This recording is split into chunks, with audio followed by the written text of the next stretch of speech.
और एक बेहद अहम और बड़ी खबर आ रही है। रेस्क्यू टीम भारत से भी तुर्की भेजी जा रही है। मेडिकल टीम तुर्की जाएगी। एनडीआरएफ की ये टीम वहां राहत के काम में लगेगी।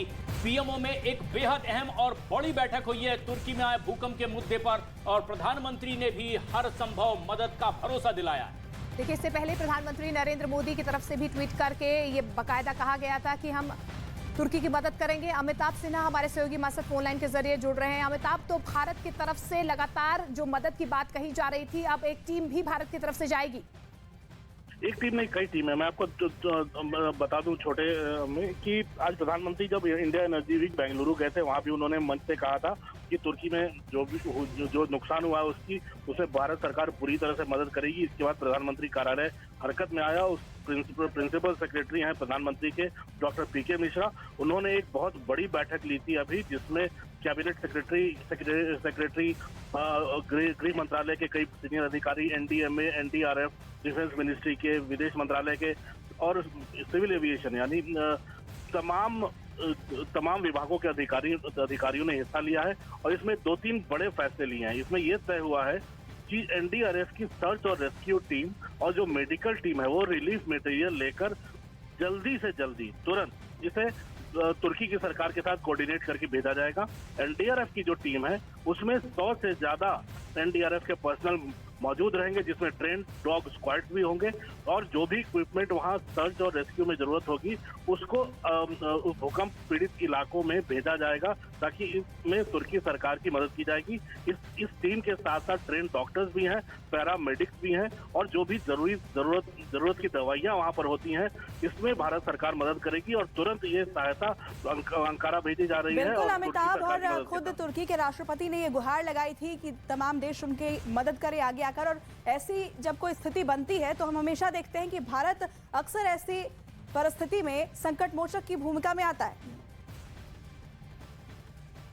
बिल्कुल, भारत संकट मोचक की भूमिका में हमेशा होता है। और क्योंकि भारत में अक्सर विपदाएं आती है, और आपने देखा होगा प्रधानमंत्री हर विपदा, चाहे वो तूफान आए, चाहे भूकंप आए, कच्छ के भूकंप से लेकर अब तक प्रधानमंत्री का रोल कच्छ के रिकंस्ट्रक्शन में कितना जबरदस्त रहा है। प्रधानमंत्री तत्काल भारत इसमें मदद करने की बात करते हैं। अगर कोरोना की दवा बनी थी तो भारत ने सबसे पहले जो साउथ ईस्ट एशिया के देश हैं, जो पड़ोसी देश हैं, उसको मदद करने की बात की थी, साथ मिलकर चलने की। इसलिए तुर्की एक मित्र देश है, इसलिए भारत ने सबसे पहले मदद की बात की है। और प्रधानमंत्री के हरकत में आने के बाद भारत सरकार भी हरकत में आई है और तुरंत तुर्की के लिए मदद रवाना की जा रही है।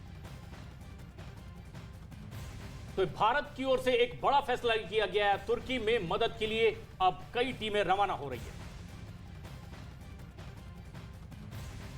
और प्रधानमंत्री नरेंद्र मोदी की तरफ से किस तरीके का भरोसा दिया गया है वो सुनिए। तुर्की में आए विनाशकारी भूकंप पर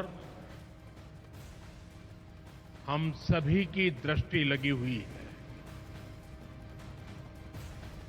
बहुत से लोगों की दुखद मृत्यु और बहुत नुकसान की खबरें हैं। तुर्की के आसपास के देशों में भी नुकसान की आशंका है। भारत के 140 करोड़ लोगों की संवेदनाएं सभी भूकंप पीड़ितों के साथ हैं।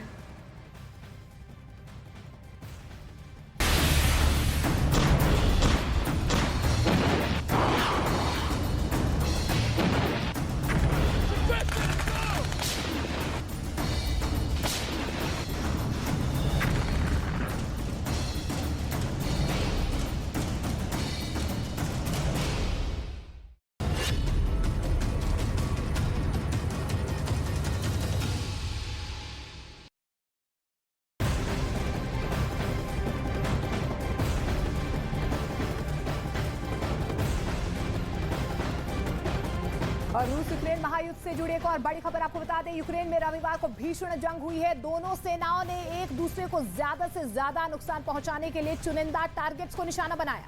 जहां रूस ने खरसोन के सबसे बड़े इंडस्ट्रियल सुपरमार्केट को धुआं कर दिया, तो वहीं यूक्रेन ने रूस के 3 ड्रोन और 1 टैंक को तबाह करने की तस्वीरें जारी की।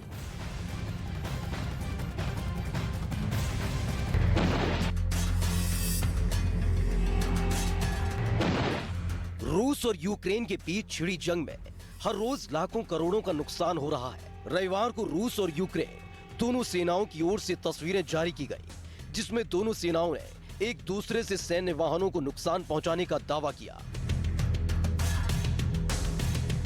रविवार को रूस ने यूक्रेन के खेरसोन में सबसे बड़े इंडस्ट्रियल सुपरमार्केट को निशाना बनाया। मिसाइल हमलों में सुपरमार्केट जलकर खाक हो गया। इससे यूक्रेन को बहुत बड़ा नुकसान हुआ है। ये सुपरमार्केट यूक्रेन के कई नेशनल ब्रांडों में से एक था, जिसके बाद लोगों की राष्ट्रीय भावनाएं जुड़ी हुई थी। यहाँ कारों की मैन्युफैक्चरिंग होती थी। हमले में पूरी सुपरमार्केट तबाह हो गई, जिससे अब यहाँ कारों का प्रोडक्शन पूरी तरह से ठप पड़ जाएगा। हमले के बाद फायर फाइटिंग टीम को आग बुझाने में कई घंटे लग गए।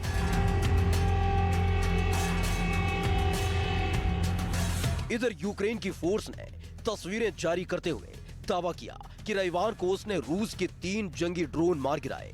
यूक्रेन की सेना ने दावा किया कि ये तीनों ड्रोन डोनेत्स्क के आसमान में उड़ रहे थे और हमले की फिराक में थे। तभी यूक्रेन के रेडार पर तीनों डिटेक्ट हुए और सेना ने तीनों ड्रोन को मार गिराया। इन तीनों ड्रोन में से एक ओरलेन 10, दूसरा ओरलेन 30 और तीसरा ज़ाला 421 16E2 मॉडल था। यूक्रेन ने रूस के सैन्य वाहनों को नुकसान पहुंचाने का एक और वीडियो जारी किया, जिसमें रूस के एक टैंक को ड्रोन हमले में तबाह करते हुए देखा जा सकता है। इस वीडियो में यूक्रेन के ड्रोन ने जमीन पर एक रूसी टैंक की पहचान की। ड्रोन ने टैंक को निशाना बनाकर एक बम ड्रॉप किया, जो टैंक के ऊपर जाकर गिरा और जोरदार धमाके में टैंक पूरी तरह तबाह हो गया। इधर रूस ने भी यूक्रेन पर तोपों से हमले का एक वीडियो जारी किया है, जिसमें पेड़ों के बीच एक तोप से लगातार गोले दागे जा रहे हैं। तोप के गोलों का निशाना यूक्रेन के सैन्य ठिकाने और उन हथियारों की खेप है जो पश्चिमी देशों से यूक्रेन की ओर लगातार भेजे जा रहे हैं।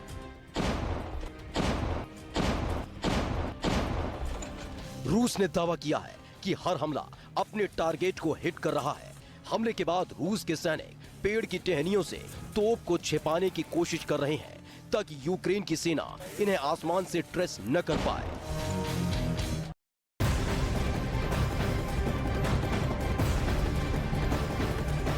इस महायुद्ध से जुड़ी एक और बड़ी खबर आपको बता दें कि अब इजरायल की हथियारों की एंट्री इस युद्ध में हो सकती है।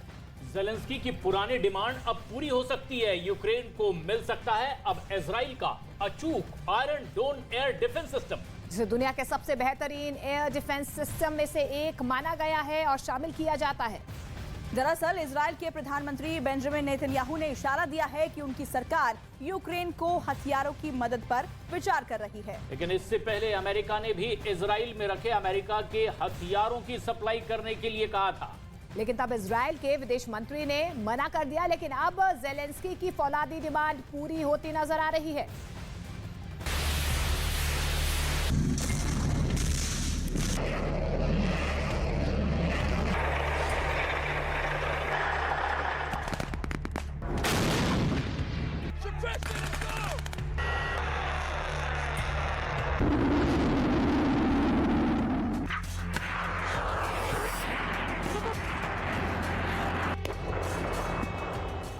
महायुद्ध चरम पर है। पुतिन की पलटन ज़ेलेंस्की के जवानों पर भारी पड़ रही है। मिसाइलों से लेकर आर्टिलरी से निकले गोले लगातार यूक्रेन के शहरों में तबाही मचा रहे हैं।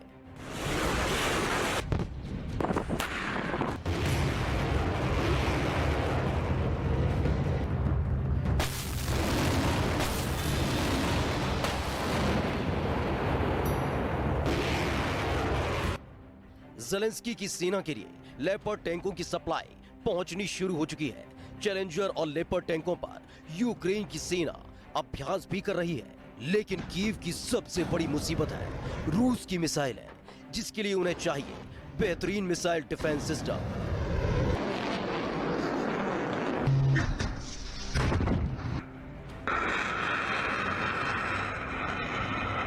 जंग की शुरुआत से ही ज़ेलेंस्की दुनिया भर के बेहतरीन मिसाइल डिफेंस सिस्टम की मांग कर रहे हैं और अमेरिका ने पोलैंड के रास्ते पेट्रियट मिसाइल डिफेंस सिस्टम भेजने का वादा भी किया है। लेकिन अब दुनिया की सबसे कारगर माने जाने वाली एयर डिफेंस सिस्टम की ज़ेलेंस्की की हसरत पूरी होने वाली है।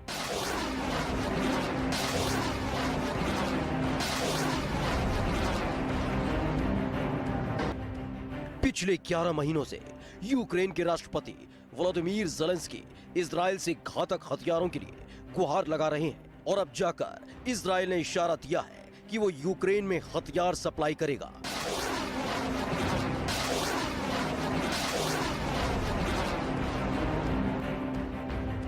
इजराइल के प्रधानमंत्री बेंजामिन नेतन्याहू ने यूक्रेन में हथियारों की खेप न भेजने के पहले की इजराइल की सरकार के फैसले पर सवाल खड़े किए और दावा किया कि उनकी सरकार इस पर विचार कर रही है। इजराइल की पिछली सरकार ने हथियारों की आपूर्ति के मुद्दे पर विचार किया और खारिज कर दिया। मैं इस मुद्दे का अध्ययन करूंगा और सबसे उपयुक्त तरीके से इस मामले का जवाब दूंगा। मैं उन्हें आयरन डोम सिस्टम देने पर विचार करूंगा।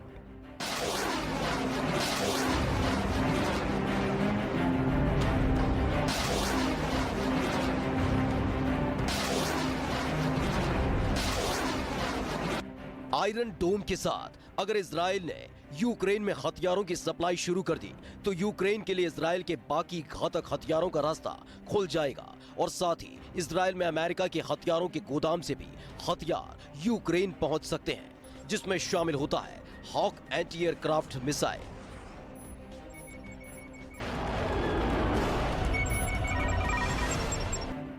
अमेरिका और यूक्रेन लगातार इजराइल से आधुनिक और रक्षात्मक हथियारों की डिमांड कर रहे थे, लेकिन इजराइल को डर था कि इससे रूस के साथ टेंशन बढ़ सकती है और सीरिया में इजरायली सुरक्षा को नुकसान पहुंच सकता है। लेकिन जिस तरह से रूस और ईरान की नजदीकियां बढ़ रही हैं, उसकी वजह से इजराइल नए वर्ल्ड ऑर्डर में अपनी भूमिका को बदल रहा है। 2 हफ्ते पहले अमेरिका ने इजराइल के गोदाम में रखे हॉक मिसाइल्स को यूक्रेन भेजने के लिए कहा था, जो एक ऐसी मिसाइल है जिसे इजराइल रिटायर कर चुका है, क्योंकि इजराइल ने अपने खुद के बहुत ही घातक और सटीक एयर डिफेंस सिस्टम को विकसित कर लिया है, जिसका दुनिया में कोई सानी नहीं है।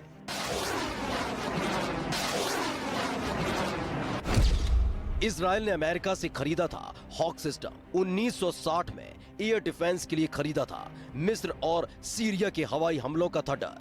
अब इजराइल ने बनाया अपना एयर डिफेंस सिस्टम, आयरन डोम और एरो डिफेंसिव सिस्टम बनाया। इजराइल की सेना से हॉक सिस्टम रिटायर हुआ। इजराइल के स्टोर में है 10 हॉक बैटरी, सैकड़ों की संख्या में हॉक मिसाइल मौजूद। यूक्रेन को दे सकता है हॉक मिसाइल सिस्टम।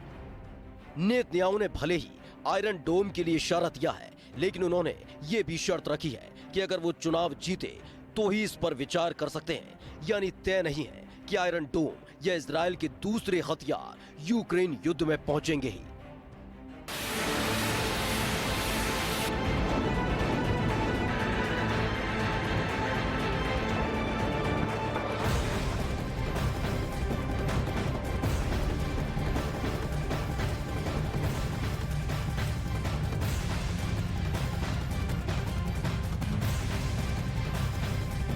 और आखिरकार आयरन डोम एयर डिफेंस सिस्टम में ऐसा खास क्या है जिसे लेकर ज़ेलेंस्की लगातार की डिमांड कर रहे थे, ये आपको जान लेना बेहद जरूरी है। बिल्कुल, आपको बता दें कि इजराइल का छोटी दूरी का जमीन से हवा में मार करने वाला एयर डिफेंस सिस्टम। आयरन डोम सिस्टम में एक रडार और तामिर इंटरसेप्टर मिसाइल शामिल होता है और हमला करने वाली मिसाइलों का रॉकेटों को ट्रैक करके उसे हवा में ही नष्ट कर देने की इसकी क्षमता होती है। इसके अलावा तोप और मोर्टार के गोलों को भी हवा में नष्ट कर देता है।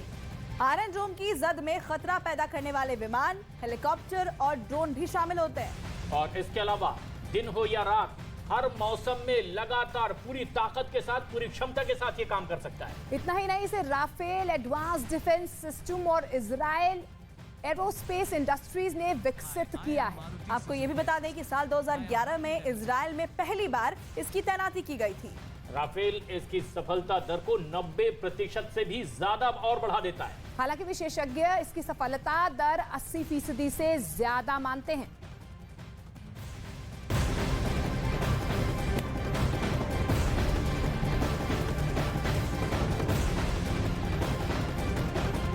और यूक्रेन के मैदान जंग में पुतिन की प्राइवेट आर्मी भी उतर गई है, जिसकी हैवानियत की खबरें बार बार सामने आती रहती है। ये वैगनर ग्रुप के लड़ाके हैं और ये वही वैगनर ग्रुप है जिस पर आरोप लगता है कि इस ग्रुप की आर्मी में अपराधियों की भर्ती हो रही है। और ये वो अपराधी हैं जो युद्ध में किसी भी नियम की परवाह नहीं करते हैं, इंसानियत की परवाह नहीं करते। वैगनर ग्रुप से भागकर नॉर्वे पहुंचे एक लड़ाके ने ऐसी बातें सामने रखी है जिसे सुनकर कमजोर दिल वालों की रूह कांप जाएगी।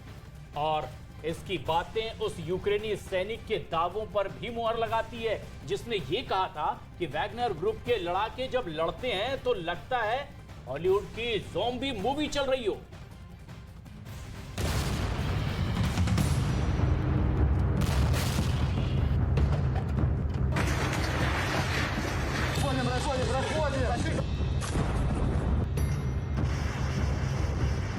वैगनर ग्रुप के लड़ाके कितने खूंखार हैं, मैदान को कैसे कत्लखाने में बदल देते हैं और दुश्मन की फौज पर कैसे टूटते हैं, यूक्रेन के खिलाफ युद्ध में हर किसी ने देखा।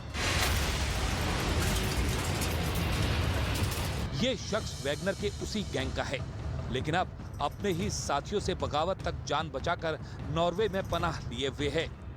एंड्री मेदेवदेव नाम के इस शख्स ने जो दावा किया है वो आपकी रूह तक कपा देगा। एंड्री के मुताबिक वैगनर ग्रुप के खूंखार लड़ाके दुश्मन को हथौड़े से पीट पीट कर मार डालते हैं। साथियों में अगर कोई बागी होता है तो उसे सार्वजनिक रूप से गोली मार दी जाती है। एंड्री जानते हैं कि अगर वो वापस रूस लौटे तो उनका हश्र क्या होगा। विश्वासघात और दल बदल के बाद उनका भयानक अंजाम होना तय है, इसलिए वो अपने ना मुल्क लौट रहे हैं ना ही उस नरभक्षियों की कैद में जाना चाहते हैं।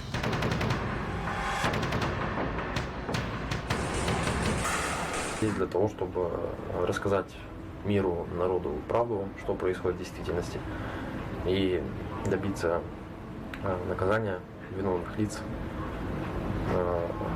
происходящим там. Но всем известно, что в основном отношение было как к пушечному мясу. То есть больше какие-то детали, простите, пока до стадии допроса я... पश्चिमी मीडिया को दिए एक इंटरव्यू में एंड्री दावा करते हैं कि वैगनर ग्रुप अपने लड़ाकों को जानवरों की तरह जंग में इस्तेमाल करता है। वैगनर ग्रुप ने आदेशों की अवहेलना करने पर अपने ही दर्जनों साथियों को मार दिया था, हथौड़ों और गोलियों से उन पर हमला किया था।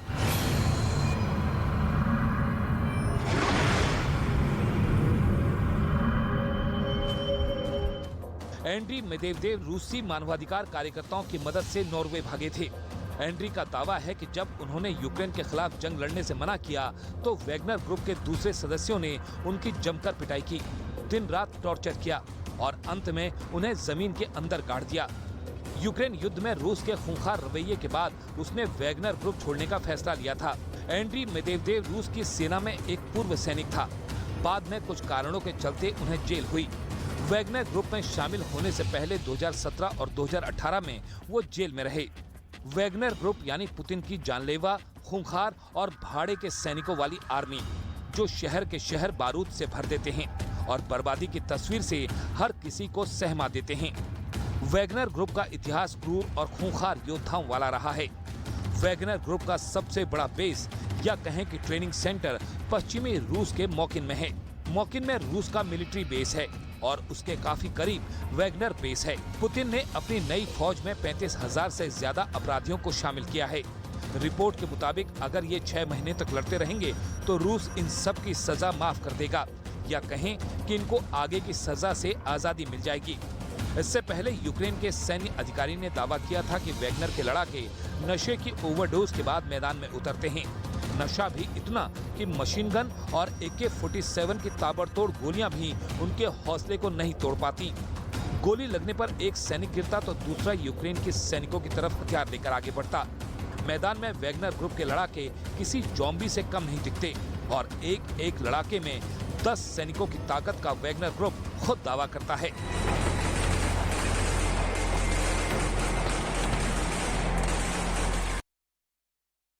और अब आपको दिखाते हैं रूस यूक्रेन युद्ध से जुड़ी 10 बड़ी खबरें। महायुद्ध में अब इजरायल के हथियारों की एंट्री हो सकती है। इजरायल के प्रधानमंत्री बेंजामिन नेतन्याहू ने इशारा दिया है कि उनकी सरकार यूक्रेन को हथियारों की मदद पर विचार कर रही है। यूक्रेन को जर्मनी 88 लेपर्ड 1 टैंक देगा, जिसकी सप्लाई मरम्मत के बाद शुरू हो जाएगी। वहीं बेल्जियम ने भी लेपर्ड 1 टैंक देने का ऐलान किया है। ज़ेलेंस्की ने नेटो से फिर फाइटर मांगे हैं। इससे पहले अमेरिका F-16 और ब्रिटेन टाइफून देने से इनकार कर चुका है। वहीं फ्रांस ने भी मिराज 2000 पर गोलमोल जवाब दिया है। यूक्रेन में लेपर्ड 2 टैंक आना शुरू हो गया है। कनाडा ने पहला लेपर्ड 2 टैंक यूक्रेन भेजा है। कनाडा ने यूक्रेन को 4 लेपर्ड 2 टैंक देने का ऐलान किया है। यूक्रेन का रूस के ठिकानों पर लगातार हमला जारी है। डोनेट्स्क में रूस और यूक्रेन की सेना आमने सामने है। इसी बीच यूक्रेन ने रूस के 3 ड्रोन को मार गिराने का दावा किया। यूक्रेन की सेना के हाथ ड्रोन के मलबे भी लगे। रूस ने यूक्रेन की सेना के ठिकानों पर हमले किए। रूसी सेना ने हॉवित्जर तोप से हमले किए, जिसमें यूक्रेन को भारी नुकसान का दावा किया जा रहा है। रूसी रक्षा मंत्रालय ने इसका वीडियो भी जारी किया। रूस के हमले का यूक्रेन की सेना ताबड़तोड़ हमले करके जवाब दे रही है। खेरसॉन में यूक्रेन की सेना ने रूस के ठिकानों पर हमले किए। हमले में रूस का हॉवित्जर तोप तबाह हो गया। यूक्रेन की सेना ने हमले का वीडियो भी जारी किया। रूस से लड़ने के लिए यूक्रेन के लोगों को दी जा रही है ट्रेनिंग। स्पेन के मिलिट्री स्कूल में लोगों को दी जा रही है ट्रेनिंग। युद्ध के बीच रूस और यूक्रेन ने एक दूसरे के कैदियों को रिहा किया है। जहां यूक्रेन ने रूस के 63 कैदियों को रिहा किया, तो वहीं रूस ने भी यूक्रेन के 116 कैदियों को रिहा कर दिया है। कैदियों की अदला बदली के लिए यूएई ने मध्यस्थता की थी। चैलेंजर 2 टैंकों की सप्लाई पर ब्रिटेन के पीएम ऋषि सुनक और व्लादिमीर ज़ेलेंस्की के बीच फोन पर बातचीत हुई है। सुनक ने उम्मीद जताई है कि जल्द ही चैलेंजर 2 टैंक युद्ध में उतरने के लिए तैयार हो जाएगा।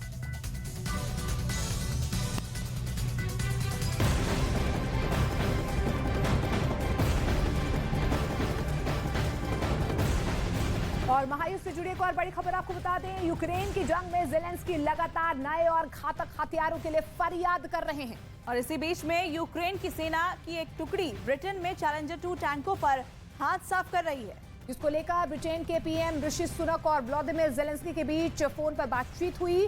सुनक ने उम्मीद जताई है कि जल्द ही चैलेंजर 2 टैंक यूक्रेन की सेना के युद्ध में उतरने के लिए तैयार हो जाएंगे।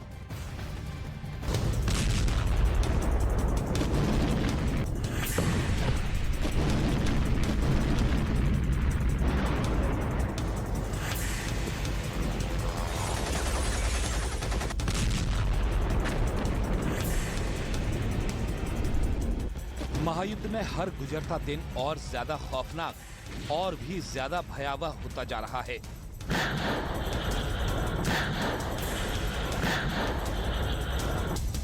विदेशी टैंकों की सप्लाई की खबर ने रूस को ऐसा भड़काया है कि अब यूक्रेन में महातबाही शुरू हो चुकी है।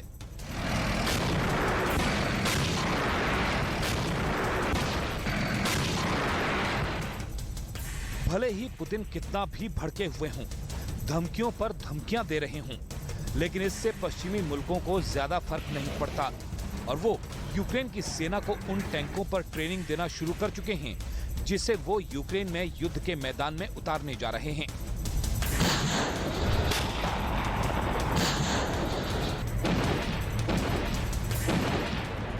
विदेशी टैंकों पर यूक्रेनी सेना की पहली ट्रेनिंग ब्रिटेन में चैलेंजर 2 टैंक पर धीरे धीरे मुकम्मल हो रही है और जल्दी ही ब्रिटिश टैंक के रूस के खिलाफ जंग में उतरने की संभावनाएं बढ़ गई हैं।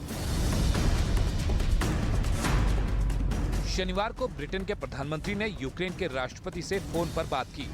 ऋषि सुनक ने भरोसा दिलाया कि ब्रिटेन के टैंक फ्रंट लाइन पर जल्दी पहुंचेंगे। ब्रिटेन ने यूक्रेन को 14 चैलेंजर 2 टैंक देने की घोषणा की।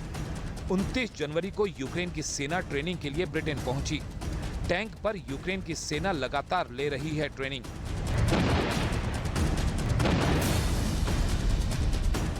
ऋषि सुनक का धन्यवाद करते हुए ज़ेलेंस्की ने उम्मीद जताई कि ऐसी सैन्य सहायता से ही यूक्रेन रूस को रोक पाएगा। ВМС, прикордонники, ДСНС.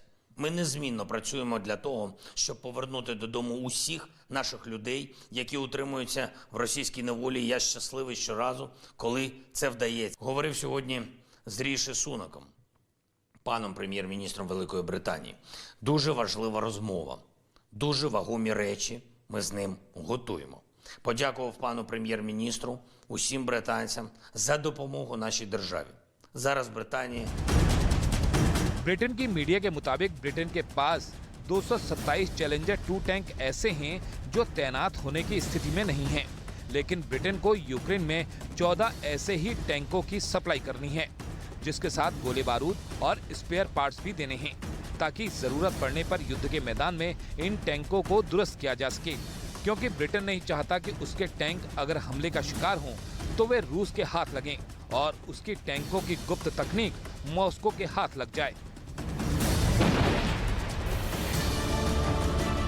हालांकि विशेषज्ञ मानते हैं कि चैलेंजर 2 टैंक से रूस पर जबरदस्त हमलों को अंजाम नहीं दिया जा सकता, लेकिन यूक्रेन की सेना को जंग में रूसी फौज को चैलेंजर 2 रोकने में जरूर मदद कर सकता है। रूस ने भी अपने घातक और आधुनिक टैंकों को मैदान में उतार रखा है, जिसमें T-90 टैंक शामिल हैं और T-14 अरमातन टैंकों पर रूसी सेना की ट्रेनिंग चल रही है, जिससे लगता है कि आने वाले वक्त में रूस T-14 अरमातन टैंक को भी मैदान में उतार सकता है। हालांकि अभी अमेरिका से एब्रम्स M1A2 टैंक की खेप आना बाकी है।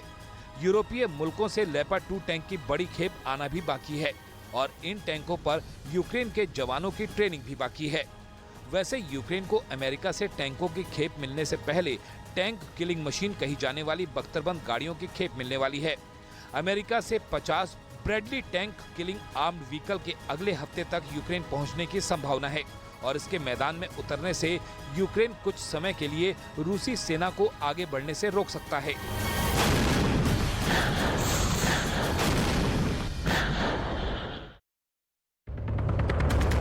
प्रधानमंत्री नरेंद्र मोदी ने बेंगलुरु में इंडिया एनर्जी वीक 2023 का किया उद्घाटन। तुमकुरू में एशिया की सबसे बड़ी हेलीकॉप्टर फैक्ट्री को राष्ट्र को करेंगे समर्पित। एनर्जी के नए रिसोर्सेज को डेवलप करने में, एनर्जी ट्रांजिशन में आज भारत विश्व के सबसे मजबूत आवाजों में से एक है। त्रिपुरा विधानसभा चुनाव के लिए बीजेपी का प्रचार अभियान तेज। गृह मंत्री अमित शाह का अगरतला की रैली में कांग्रेस पर हमला, रोड शो भी आज।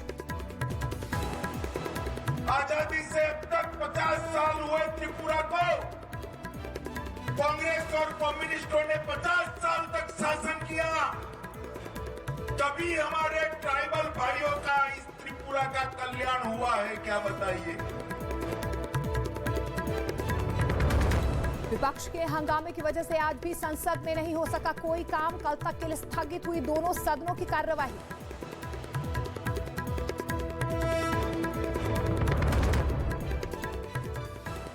कश्मीर के रामबन में जमीन खिसकने से कई मकानों में आई दरारें। 4 परिवारों को सुरक्षित जगह पहुंचाया गया। राष्ट्रीय राजमार्ग को चौड़ा करने के लिए यहां पर खुदाई हो रही थी।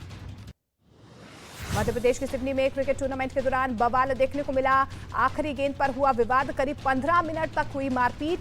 आयोजकों के समझाने पर शांत हुआ विवाद। जम्मू कश्मीर के राजौरी में एक परिवार पर हमला, जमीन विवाद की वजह से की गई मारपीट। पीड़ितों की प्रशासन से कार्रवाई की मांग, सोशल मीडिया पर वीडियो वायरल। उत्तर प्रदेश के गाजियाबाद में बदमाशों ने कई दुकानों में जमकर तोड़फोड़ की है। खड़े वाहनों के भी शीशे तोड़े गए। पुलिस ने मामला दर्ज कर जांच शुरू कर दी। कर्नाटक के कुलबर्गी में चाकू लेकर एक आदमी ने किया हंगामा। मौके पर पहुंची पुलिस ने 2 राउंड फायरिंग की। आरोपी को गिरफ्तार किया गया। राजस्थान के भीलवाड़ा में दर्दनाक सड़क हादसा हुआ। डंपर ने गाड़ी को मारी टक्कर। मौके पर 3 लोगों की मौत, 2 बुरी तरह से जख्मी। आक्रोशित लोगों ने सड़क को जैम कर वाहनों में आग लगाई। बिहार के लखीसराय में सड़क हादसे में महिला की मौत पर हंगामा। पुलिस और लोगों के बीच झड़प। विरोध में गुस्साए परिजनों ने सड़क को जैम कर आगजनी की। लखनऊ में सड़क हादसे में 2 लोगों की मौत। गाड़ी ने मारी मोटरसाइकिल सवार लोगों को टक्कर। पुलिस कर रही है जांच। उत्तर प्रदेश के शाहजहांपुर में बिजली के ट्रांसफार्मर में आग लगने से मचा हड़कंप। दमकल की कई गाड़ियों ने आग पर काबू पा लिया। घटना में कोई हताहत नहीं। कोलकाता में टायर के शोरूम में लगी भीषण आग, लाखों रुपए का सामान जलकर राख। फायर ब्रिगेड ने मुश्किल से पाया आग पर काबू। उत्तर प्रदेश के गाजियाबाद में फर्नीचर के गोदाम में लगी भीषण आग, लाखों रुपए का सामान जलकर राख हुआ। मुश्किल से पाया गया आग पर काबू। उत्तर प्रदेश के गाजियाबाद में कई दुकानों में तोड़फोड़ की गई। बदमाशों ने लूटपाट की। दुकानों के सामने खड़ी गाड़ियों को नुकसान पहुंचाया गया। उत्तर प्रदेश के मथुरा में ट्रक और न्यूज़ 18 इंडिया की web series FIR number 208 streaming now.